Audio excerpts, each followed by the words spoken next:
Atenção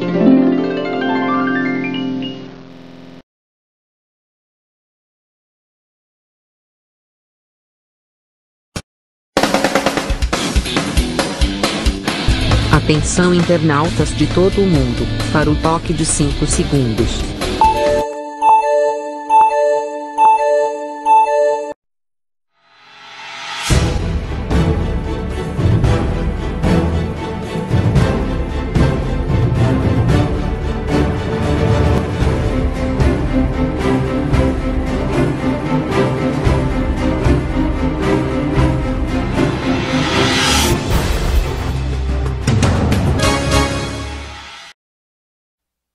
Alô, gente amiga, começando mais um programa Sérgio Cruz aqui pela viamorena.com. No programa de hoje, no Boca do Povo, às 7 da manhã, que eu participo com o B de Paula, eu falei sobre os pontos positivos da viagem do presidente Jair Bolsonaro aos Estados Unidos e ao Chile. Pontos positivos que eu me referi, que interessam diretamente ao estado de Mato Grosso do Sul. É claro que são positivos para o Brasil, favorecendo o Brasil e favorecendo o Mato Grosso do Sul, tudo bem. Eu destaquei 2 pontos que favorecem diretamente o estado de Mato Grosso do Sul e influenciam na sua economia. Nos Estados Unidos, a tentativa de se ter uma perspectiva da retomada das exportações pelos Estados Unidos da carne in natura do Brasil. Como todos sabem, já disse aqui, a exportação do Brasil para os Estados Unidos, fiz uma inversão, é importação da carne do Brasil pelos Estados Unidos. Corrigido. Bom, quer dizer o seguinte: em 2007, os Estados Unidos suspendem a compra da carne verde no Brasil, a carne in natura. Para interromper o comércio da carne, uma medida altamente protecionista dos Estados Unidos, os americanos alegaram uma série de problemas de ordem técnica e sugeriram, para retomar, que o Brasil tomasse as providências para regularizar o abate, exportação, tal. O Brasil atendeu todas as exigências americanas. Entretanto, os Estados Unidos não voltaram a comprar a carne brasileira. E ainda passaram a exportar carne para o Brasil, usando uma empresa brasileira, de brasileiros instalada nos Estados Unidos, a JBS. Me parece que ainda no ano passado houve uma grande exportação de carne para o Brasil. E a ministra Tereza Cristina acompanhou o presidente Bolsonaro e insistiu, a função dela nessa viagem foi exatamente isso: tentar resgatar o compromisso americano de comprar a carne brasileira in natura. Ficou a compromisso, mas nada de concreto. A verdade é que os Estados Unidos continuam não comprando a carne brasileira. Quando vão comprar, só Deus sabe. Mas a ministra Tereza Cristina desenvolveu todo o empenho possível para tentar encaixar essa agenda aí positiva na visita do presidente Bolsonaro aos Estados Unidos. Estados Unidos foi muito mais uma visita de cortesia do Brasil ao governo americano do que a expectativa imediata de retorno do Trump ao Bolsonaro.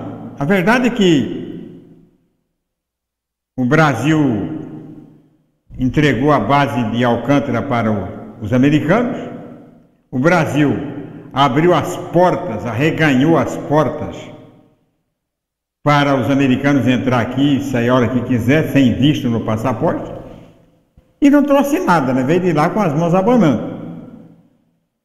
A não ser promessa de que vai ver, de que vai estudar e tal. E dois enormes prejuízos que o Brasil está tomando com os Estados Unidos, que não foram, porque aconteceu imediatamente após a visita. E o primeiro já tinha aí que não se tratou disso nos Estados Unidos. Primeiro foi a questão do fechamento da Ford Caminhões aqui no Brasil, que vai gerar 24 mil novos desempregos. E que o governo americano poderia intervir para evitar essa catástrofe, essa hecatombe aí contra o fragilíssimo mercado de trabalho do Brasil. E o governo americano não fez nada, alegando que o governo americano não interfere nas empresas, tal, porque é iniciativa privada, é da própria natureza da política econômica dos Estados Unidos, e não fez nada. Mentira, porque quando em 2008 as empresas automobilísticas americanas estavam quebrando, o governo, e foi ainda no tempo do Obama, o governo injetou milhões de dólares em recursos para assegurar a manutenção das empresas americanas. Então, esse negócio de que não intervém é muito relativo. E a outra coisa foi o prejuízo que o Brasil está tomando com a Boeing, né? A Boeing, que agora é dona da Embraer, que comprou 80% da Embraer, e que está quebrando aí com esse negócio dos 707, sei lá, desses Boeing aí que estão caindo aos montes aí. Quer dizer, a empresa está se descapitalizando e descapitalizando a Embraer. É coisas que o governo brasileiro tem que intervir, não pode ficar assim, não. Então, acaba com o negócio com a Boeing, meu. Acaba entregar a Embraer, que é uma empresa sustentável, para uma empresa que está quebrando, aí não dá, né? Então, essa segunda visita no Chile, né? Primeira visita ao Chile do presidente Jair Bolsonaro, eu senti mais firmeza no que se refere ao estado de Mato Grosso do Sul. Foi o ponto alto, né, das conversas, das negociações com o governo chileno, foi exatamente envolvendo interesses de Mato Grosso do Sul, que foi o pacto pela Bioceânica. O que é a Bioceânica? É uma estrada ligando o Porto de Santos aos portos chilenos. Ou seja, reduzindo em milhares de quilômetros a distância entre o Brasil e a Ásia, onde está o nosso maior mercado consumidor, está exatamente na Ásia. É a China, o Japão, né? São parceiros nossos. A China, por exemplo, é o maior parceiro que o Brasil tem. Quem mais compra do Brasil, quem mais investe no Brasil, é a China. O maior investidor hoje no Brasil é a China. Os americanos estão aí, são os donos das fábricas de automóveis e tal, mas não tem como o governo americano não tem o menor interesse nisso aí. Isso é coisa de algumas empresas, né, e que ultimamente não têm feito grandes investimentos no Brasil, são problema da iniciativa privada americana. O nosso maior parceiro mesmo, comercial, é a China. A China que mais compra carne, que mais compra grãos, que mais compra petróleo cru, que mais compra minério do Brasil. E nós aqui do Mato Grosso do Sul temos, a China é o maior, onde nós mais vendemos nossos produtos. Commodities, né? É o produto, a indústria de papel e celulose, hoje instalada em Três Lagoas, o maior maior cliente do Brasil é a China. E é o maior investidor que vem aqui, já comprou, está investindo em energia hidrelétrica, né? Já adquiriu a Urubupungá, complexo de... E é um país que pode estender, né, a nossa rede, sistema elétrico. Nós temos um problema hoje na Amazônia, né, atravessando o Amapá, Roraima, onde está lá a divisa da Venezuela, a gente dependendo de energia da Venezuela, por falta de extensão da nossa rede, de inclusão de Roraima no sistema elétrico nacional.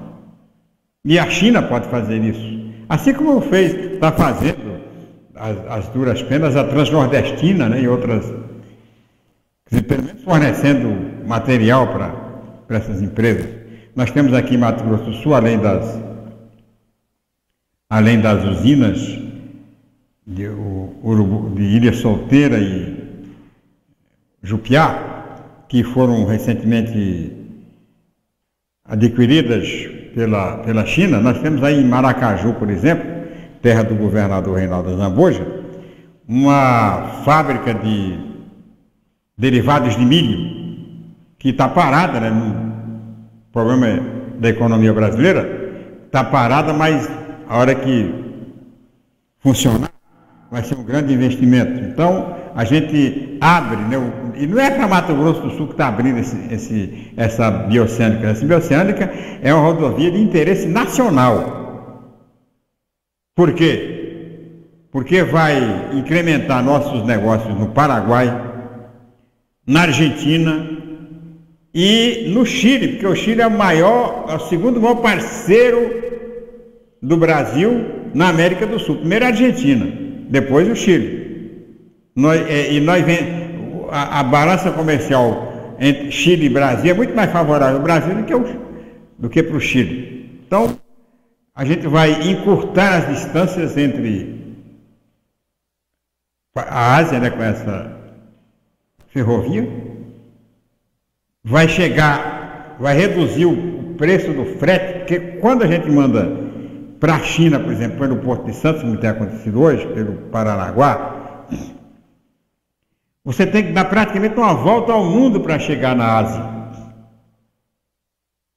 Não são apenas esses quilômetros aqui que medeiam Santos ao Chile, não, é muito mais. Muito mais. Eu não tenho essa medida, mas é muito mais. A economia é enorme se você levar para o Pacífico. Nós teremos aí o costa a costa, né? Como tem os Estados Unidos, como tem o Canadá, nós vamos ter também nosso costa a costa. Chega então, e para Mato Grosso do Sul é fundamental. Mato Grosso do Sul, com essa utilização, com essa rodovia, passa a ser um dos estados mais importantes do Brasil. Passa a ser e passa a ter, né, porque as importações da China, do Chile, que vão entrar no Brasil, vão passar por Mato Grosso do Sul, vão entrar por Mato Grosso do Sul. E quando entra pelo estado que recebe a importação, é o que recebe também o ICMS de importação, como acontece com o gás natural. Então, para nós é uma beleza, né? Então, toda a expectativa e toda a torcida é para que este porto, essa ponte aí que depende do Brasil, que vai ser construída em Porto Murtinho, seja construída o mais rápido possível. Porque o Paraguai já está asfaltando a área, os 400 quilômetros dele lá e tal. A Argentina já está pronto. A Argentina é só chegar e encostar e mandar. Então, esta ida, e vai valer para Porto Murtinho. Aliás, Porto Murtinho ressurge, né? Porque Porto Murtinho foi uma das cidades, do ponto de vista econômico, mais fortes de Mato Grosso e do sul de Mato Grosso, né? No início do século passado, com a transferência de Conceição para Mato Grosso da Companhia Mate Laranjeira, que se estabeleceu em Porto Murtinho. Porto Murtinho foi a cidade onde o primeiro banco de Mato Grosso, tudo, Mato Grosso inteiro, sul e norte, foi estabelecido exatamente em Porto Murtinho, quando começou a exploração da erva mate pela Companhia Mate Laranjeira, então de propriedade dos irmãos Murtinho e dos Gonçalves, né, que estava estabelecido em Assunção, mudou para Porto Murtinho. E Porto Murtinho tinha até uma estrada de ferro ligando a São Roque, uma estrada de ferro de 25 quilômetros, né, que era para trazer o mate, vinha da região do mate aí, Carapó, Joti, tal. E era embarcado em São Roque, vinha de carretas, né? Era embarcado vinha de tração animal e também fluvial, e era embarcado em São Roque. De São Roque vinha para Porto Murtinho e de Porto Murtinho ia para a Argentina, onde era beneficiado. Então, Porto Murtinho era realmente uma cidade de vital importância para a indústria do mate. Depois, com a desativação da estrada e com a desativação de Porto Murtinho, como mudou para Paraná e tal, o Porto Murtinho voltou à estagnação. E voltou já no governo do Dr. Wilson, ainda antes do governo do Zeca do PT, foi criado um porto. Foi reorganizado o porto de Porto Murtinho, teve problemas burocráticos e políticos, parou por algum tempo. No governo do Putineri pouco funcionou e voltou a atender já no governo do Azambuja. E a cidade vai sair de isolamento, completo isolamento, na hora que construir a ponte. Já está parcialmente, já saiu com asfalto. Agora com a ponte, a construção da ponte que vai nos ligar ao Paraguai e nos ligar ao Pacífico, aí pacificamente vamos ter uma grande cidade de volta, né? Cidade de grande importância, estratégica importância do estado de Mato Grosso do Sul. Então era essa a conversa que eu queria ter com vocês, para explicar bem a minha crônica do meio-dia, que é muito rápida, né? 2 minutos não dá para você falar aquilo que tinha que falar. Então, Mato Grosso do Sul passa a ter uma relevância extraordinária no contexto econômico do Brasil, a partir da inauguração, a partir da concretização da Bioceânica. Aliás, a Bioceânica já é sonho já antigo, né? O Zeca do PT já sonhava com esta alternativa de rodovia, apostava na ferrovia, passando aqui por Campo Grande, aproveitando os trilhos da Noroeste, aí, Campo Grande e tal, Bolívia, que um projeto altamente inviável do ponto de vista técnico, né? Complicado, até porque a gente tem uma ferrovia aqui com uma bitola de 1 metro, muito estreita, e não há progresso que corra em cima da bitola de 1 metro. Não existe esse tipo de alternativa de transporte. É uma coisa super atrasada, não vai para lugar nenhum. Nessa estrada de ferro do trem do Pantanal, só serve mesmo para o trem do Pantanal com objetivos turísticos, porque economicamente não tem a menor viabilidade. Eu tenho falado, poderia falar diferente, porque o governador fala, não, vamos criar a Transamericana, tudo H, não tem nada a ver, né? Um desenvolvimento criado em cima de caminhões, rodovias que custam muito mais barato a implantação do que a estrada de ferro. Você refazer uma estrada de ferro é como se você tivesse construído uma nova estrada. Você tem uma bitola de 1 metro, quer colocar 1 metro, sei lá quanto é que é a bitola mais larga, 1,5 metro, sei lá, você tem que refazer tudo. E refazer como isso aí? Você tem ideia? 1 quilômetro de estrada de ferro hoje custa 10 vezes 1 quilômetro de estrada pavimentada. Então era isso aí que eu queria falar com relação às visitas, né? Porque está todo mundo desqualificando as visitas do Bolsonaro, e eu acho que para Mato Grosso do Sul foram ótimas, principalmente essa do Chile. A dos Estados Unidos menos, né? Porque não por causa do presidente, mas por causa dos Estados Unidos. Os Estados Unidos não estão nem aí para o Brasil. O que querem do Brasil é apenas isso aí que o Trump quer submeter o país, né? Usar o país como ponte para atender as rixas que ele tem com a Nicarágua, os amores que ele tem com o Macri na Argentina e tal, mas não vejo manifestações de interesse dos Estados Unidos em incrementar o desenvolvimento, em investir no desenvolvimento da América do Sul. Não é só no Brasil, não.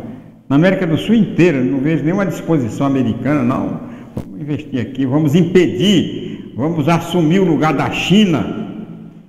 Porque é fácil, né, para atrelar aos americanos. Vamos atrelar, vamos entrar aí na esfera de influência americana como quis o eleitorado do Bolsonaro. Não, nós temos que sair da influência da China e ir para a influência americana. Eu até concordo. Agora, você para sair, dispensar o país que compra seus produtos para se aventurar num país que não compra, aí é idiotice, né? É burrice ideológica. Tem que ver quem está comprando, quem que está vendendo. E aí, ó, até que eu termino apoiando o tio Trotes, a senadora Soraya Tronic, que tem essa visão, a visão intercontinental, a visão de que tem que ser prestigiado o país que compra você tem um comércio, você tem um freguês negro, não vendo para negro, mas aí o branco não vai comprar lá, o que você faz? Você quebra. Então, política econômica não tem cor, não tem ideologia, tem preço. Política econômica tem preço. E esse negócio de esfera, de influência política aí, é tudo... tem nada a ver. Tem nada a ver. Foi dado um golpe aqui em 64, que chamaram de Revolução, atrelado aos americanos. O que foi que o Brasil fez? O Brasil rompeu com a China, rompeu com todo mundo, rompeu com Cuba, rompeu com... Tudo quanto era país socialista e comunista rompeu para atender aos Estados Unidos. Foi o que os Estados Unidos fizeram. Abandonaram o Brasil. Abandonaram o Brasil. O Brasil teve que se virar nos 30, teve que estatizar, teve que criar uma política, né, teve que reatar relações com países socialistas, países árabes, para tentar, e não deu certo. O golpe de 64, a chamada Revolução de 64, acabou por falta de apoio dos parceiros. O país se isolou, completamente se isolou, para atender interesses políticos, ideológicos dos Estados Unidos. Quando percebeu, já era tarde. Os Estados Unidos não deram o apoio que o Brasil precisava para se livrar dos comunistas, da China, da União Soviética. Não deu apoio. A União Soviética e a China deram apoio a Cuba, mas os Estados Unidos não deram apoio ao Brasil. E fracassou a ditadura militar quando os americanos se afastaram. Acabou.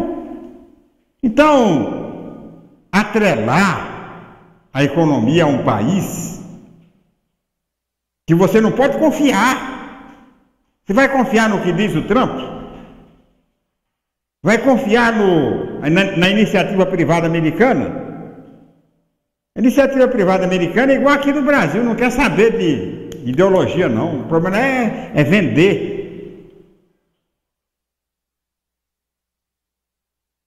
O problema lá é vender. Tem dinheiro para comprar? Não tem. Tchau e benção. Negócio de ajudar. O governo ajuda com sacolão. O americano não, ele troca, tá? Ele troca, ele não dá nada, ele troca.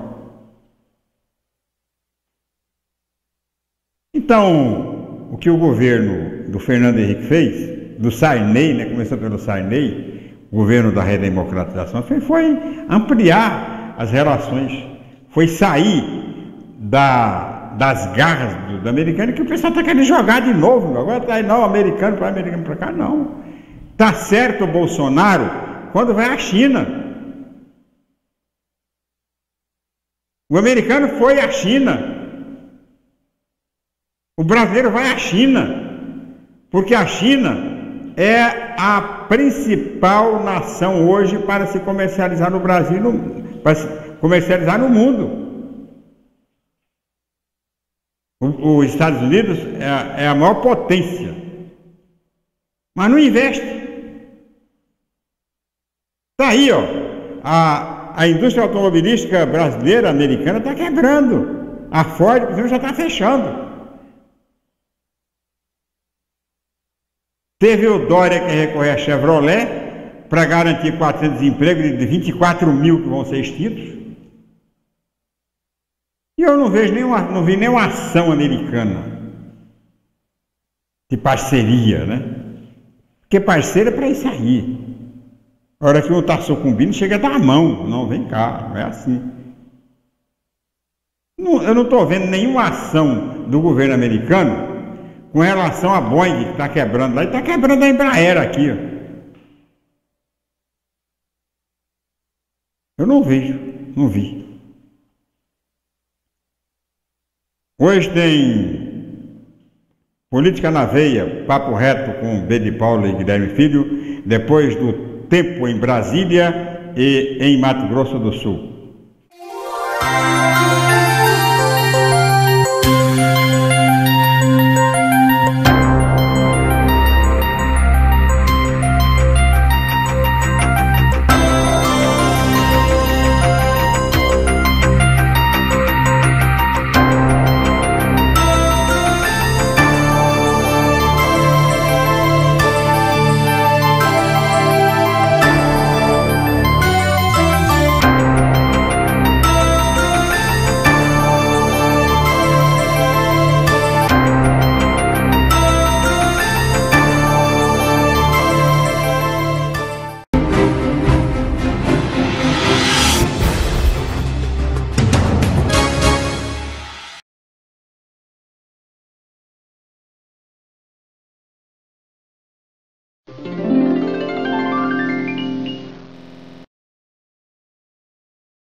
A gente é assim, trabalha pra chegar ao fim de semana, ver um joguinho, zoar o amigo, pegar uma estrada, curtir, fazer tudo que te faz bem, que te faz sentir livre, dono do seu nariz, do seu destino. A gente sabe que beber e dirigir é errado, mas acaba se arriscando, até que um dia você sabe. A gente sabe o que tem que ser feito no trânsito, basta fazer.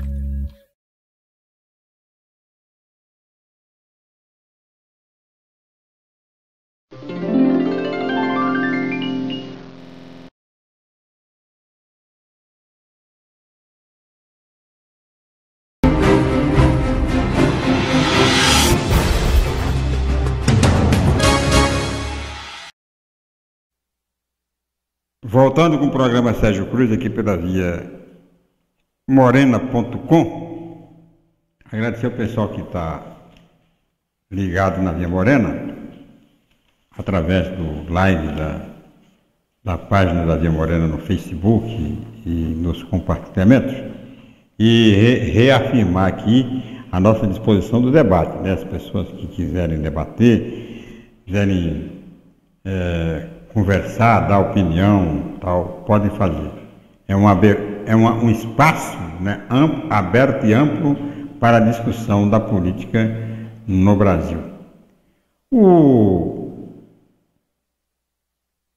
ministro da Saúde do Brasil, Luiz Henrique Mandetta, aqui do Mato Grosso do Sul, faz um comentário em declarações dadas ao Correio do Estado de hoje sobre essa questão da judicialização para se conseguir medicamento. O que acontece? Como a Constituição e a lei dizem que dispõem que a saúde é um direito de todos, é claro que o cidadão que não tendo o remédio para o tratamento dele aqui no Brasil, ele recorre a laboratórios de fora, de outros países. Geralmente, medicamentos que custam muito caro.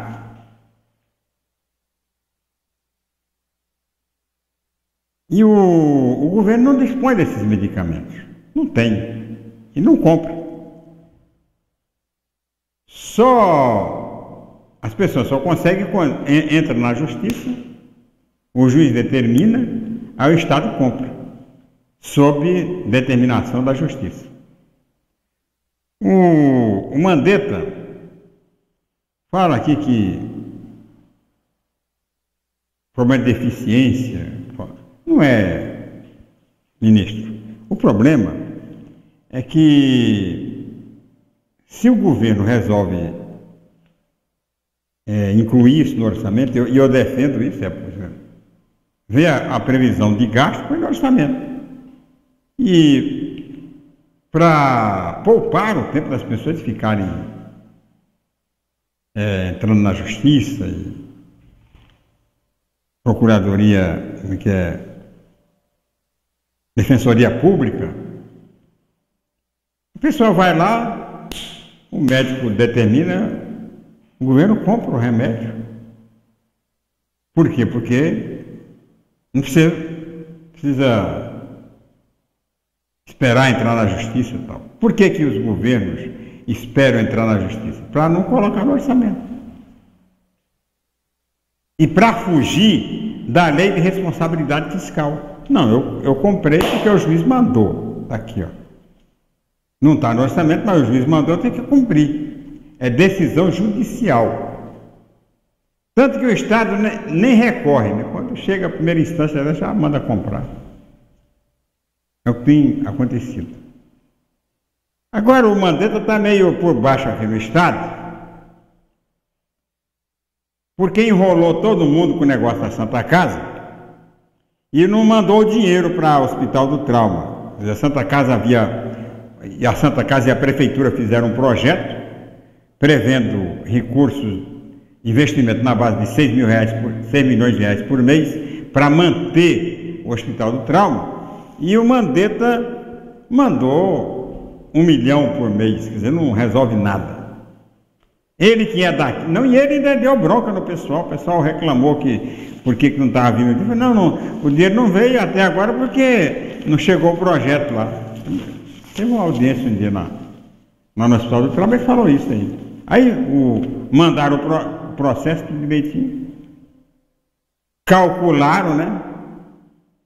E ninguém é maluco de calcular mais, porque o Ministério tem instrumentos tem como saber o tanto que gasta. Mandaram exatamente aquilo que o Hospital do Trauma vai gastar por mês para atender os 100 e tantos leitos, né? E onde mais se gasta em hospital é em ortopedia, traumatologia, isso é o que mais gasta. São cirurgias caríssimas que, com o tempo de manutenção, né, durante todo o processo de recuperação. Aí o ministro vem aqui, o pessoal exige o estudo, né, o projeto, o pessoal manda o projeto, calculado em investimento de 6 milhões de reais por mês, e ele manda 1 milhão. Quer dizer, humilhação. Não resolve nada. Então o ministro é muita conversa. Mandou pedir 6 milhões, mandasse aqui o Ministério da Saúde para ver se realmente gasta 6 milhões. Onde é que vai gastar 6 milhões? Tá, não manda nada, mandou 1 milhão de reais. Não vai resolver nada. Esse dinheiro vai sumir aí em gases. Em gases. Dá nem para comprar medicamento. Porque é tudo muito caro. A maior parte dos produtos, sobretudo medicamentos importados. Então, senhor Mandetta, o senhor tem que entender isso para depois dar palpite. Ah, eficiência, o que é eficiência?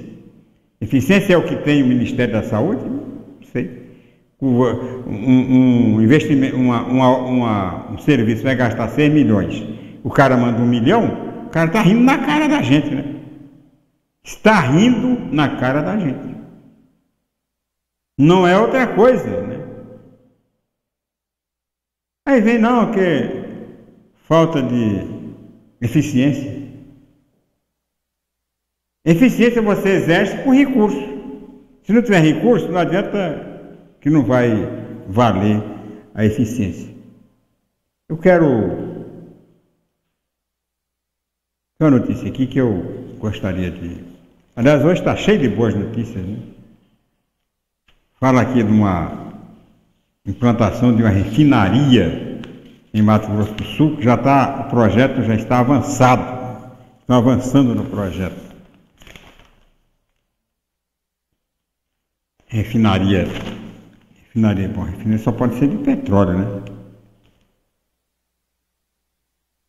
Mato Grosso do Sul deverá receber uma refinaria de combustível e uma formuladora que podem gerar 600 novos empregos. A refinaria é um projeto da Oil Group e deverá ser implantada em Campo Grande. As negociações começaram em dezembro e na última semana o diretor da multinacional americana Oil Group, Fabiano Diagoné, reuniu-se com o secretário de Estado de Meio Ambiente e Desenvolvimento, Jaime Elias Verruc, para dar continuidade às tentativas para a instalação da refinaria em Campo Grande. A importância de uma refinaria em Mato Grosso do Sul é que a gente vai poder comprar a gasolina aqui no estado. Vai ganhar o frete, né? Campo Grande ganha o frete. Vai poder comprar o álcool aqui no estado, porque a refinaria, o álcool que é refinado hoje em Paulínia, onde vai buscar, o álcool sai daqui e vai para Paulínia. Se tiver uma refinaria aqui, o álcool sai da empresa, da indústria, e vai direto para a refinaria de Campo Grande.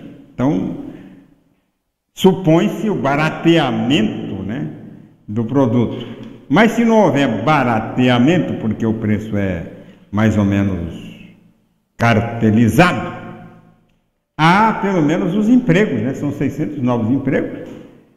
E isso aí são 600 novos empregos diretos.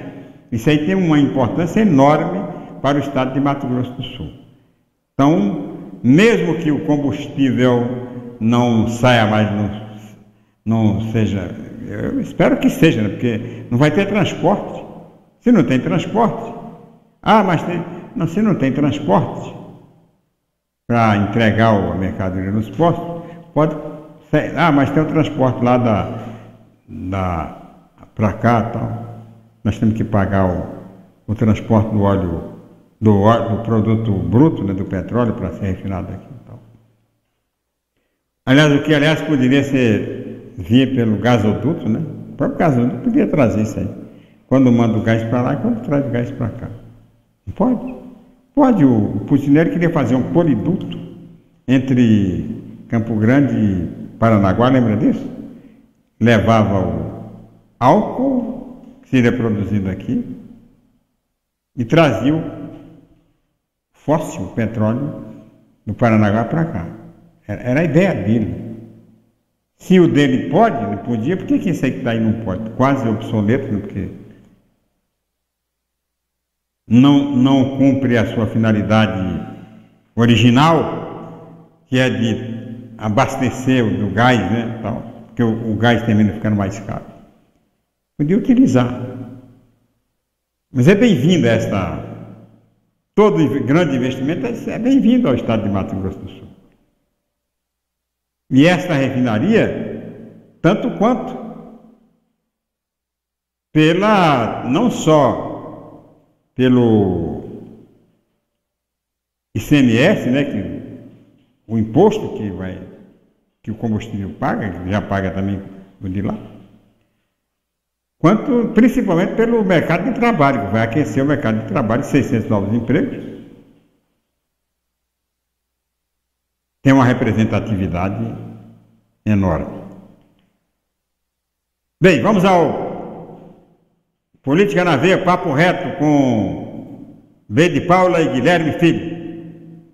Nós estamos recebendo aqui o seu Guilherme Filho para começarmos a semana falando de política. Bom dia, senhor Guilherme. Bom dia, B de Paula, bom dia, Sérgio Cruz, Índio GG, Grilo está chegando pelos corredores ainda, ele deve estar... Com a nova bandana. Uma nova bandana, com certeza. Bom dia, ouvintes da Difusora, bom dia, assinantes do Via Moreira. Senhor Guilherme,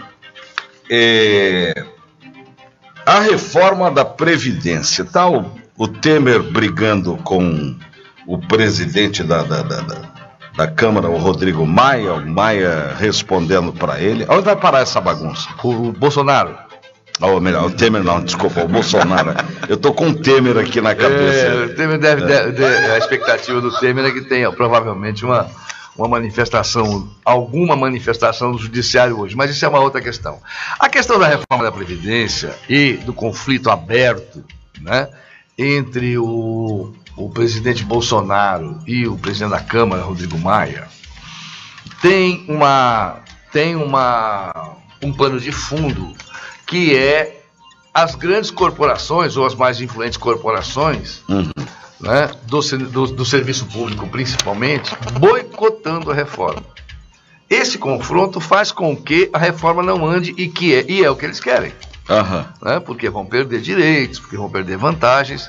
E como eles estão enquistados, né, fazem parte da base de apoio do presidente Bolsonaro, dão a essa manobra uma conotação de confronto, colocando o Maia como alguém que esteja boicotando, que seja da política velha, e justificam com isso todo o cyberataque, vamos dizer assim, né, que está sendo feito contra o presidente da Câmara e não cessou. Né? E não cessou. Pelo contrário, vem recrudescendo e que deve levar o Congresso Nacional ao impasse. Né? Não é de hoje que se diz que essa é a estratégia do núcleo duro do poder bolsonarista, agora tendo como aliado as grandes corporações do funcionalismo público que não desejam a reforma. Esse é o pano de fundo que se começa a ver nesse processo, onde está valendo quase tudo menos o bom senso. Ontem, o noticiário era de que a Rússia colocou na Venezuela militares. Um avião de gente. Um avião? É pouco? É pouco. Um Ilyushin? Um Ilyushin. Ainda deve caber uns 1.000 russos lá dentro. Para de 400 russos. Não. Já foi embora. Aquilo vem russo dentro do avião, fora do avião. Ninguém imagine que o Maduro vai se fortalecer com tropas estrangeiras para se defender de um ataque que provavelmente nunca haverá. Ele tem um problema seríssimo. Era melhor que os russos tivessem mandado um avião de dinheiro de comida, né? De comida, né? Porque a situação da Venezuela é muito grave, não é brincadeira, é seríssima mesmo. é um país de uma população expressiva, um país de uma riqueza, de uma economia que, quando funciona, é grande, né? Tem reservas de petróleo estrategicamente muito importantes. Isso faz com que ela não passe por uma crise dessa impunemente. O mundo se movimenta em torno dela, sim. Né? E nós temos um governo lá que está claudicante, ele está cada dia mais fraco, cada dia, né, a situação cada vez pior da população, e isso vai fazer com que alguma coisa aconteça. Né? Dificilmente, creio eu, que ocorrerá uma intervenção militar. Né? Dificilmente. Não há clima para isso, não há ambiente para isso, e não haverá necessidade para isso. Essa semana a Assembleia vai debater à exaustão o fato do poder exagerado na mão do Ministério Público. Eles querem concentrar tudo na mão de um só. Isso daí eu particularmente acho uma necessidade até, porque temos muita coisa exagerada, muita coisa que não correspondeu à realidade. Eu mesmo tenho um amigo advogado que disse que o GAECO produziu 40 mil páginas de nada. Mas acontece que quando acusam, eles não guardam segredo, eles tornam isso daí público, chamam a imprensa, entregam o que eles estão investigando, e isso fere a classe política. É provável que isso passe a Assembleia, seu Guilherme, para concentrar o poder na mão de um só? Na verdade, para situar o nosso leitor, diz o seguinte, que o que os deputados estaduais querem é retirar do Procurador-Geral de Justiça o poder de delegar para outros procuradores e promotores investigações de quem tem foro privilegiado, ou seja, investigações dos deputados, do governador, dos juízes, dos promotores, dos próprios procuradores, que tem lá, que quando eventualmente devam ser investigados, sejam investigados pelo Procurador-Geral. Né? Esse é um dispositivo que já havia há algum tempo e que foi alterado, permitindo que ele delegasse isso a outros. Essa é uma situação em que eles procuram dar os deputados estaduais, e eu creio que a emenda passe, porque são 22, todos que haviam assinado, e apenas dois retiraram assinaturas, por uma questão de posição pessoal. Então ela deve ser aprovada, vai voltar para isso. É uma tentativa da Assembleia Legislativa de equilibrar as forças. Equilibrar forças e equilibrar, eu diria, instâncias. Né? O Procurador-Geral de Justiça e os procuradores, né, estão num patamar o Procurador-Geral de Justiça deve estar num patamar que se equivale, né, aos dos desembargadores, ao do governador e aos dos deputados estaduais. Né? E é nesse sentido, quando ele delega para promotores ou outros procuradores a investigação, por exemplo, de denúncias contra os deputados estaduais ou contra o governador, né, há um certo desequilíbrio de instância. Eu acho creio que seja esse o entendimento dos deputados. E eles reclamam também da questão midiática. Né?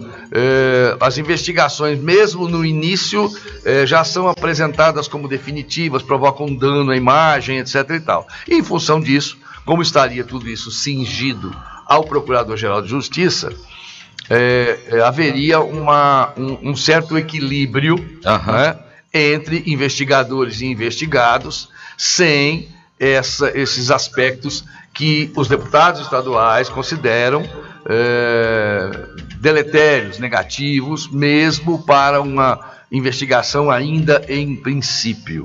É nesse sentido, e qualquer outra coisa diferente disso fica por conta do debate, do acirramento das opiniões mais candentes de um lado e de outro. Né? Do ponto de vista do bom senso, é mais ou menos isso que vai acontecer.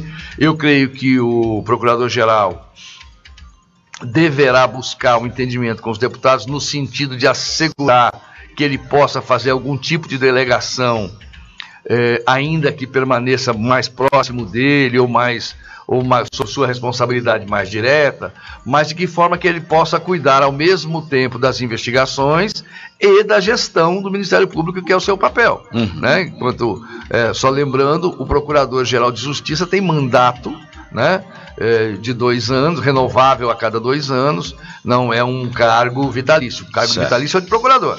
Né? O cargo estável é de procurador. Né? Então ele tem uma transitoriedade semelhante aos deputados também e tal. Então essas questões é que vão ser debatidas, né?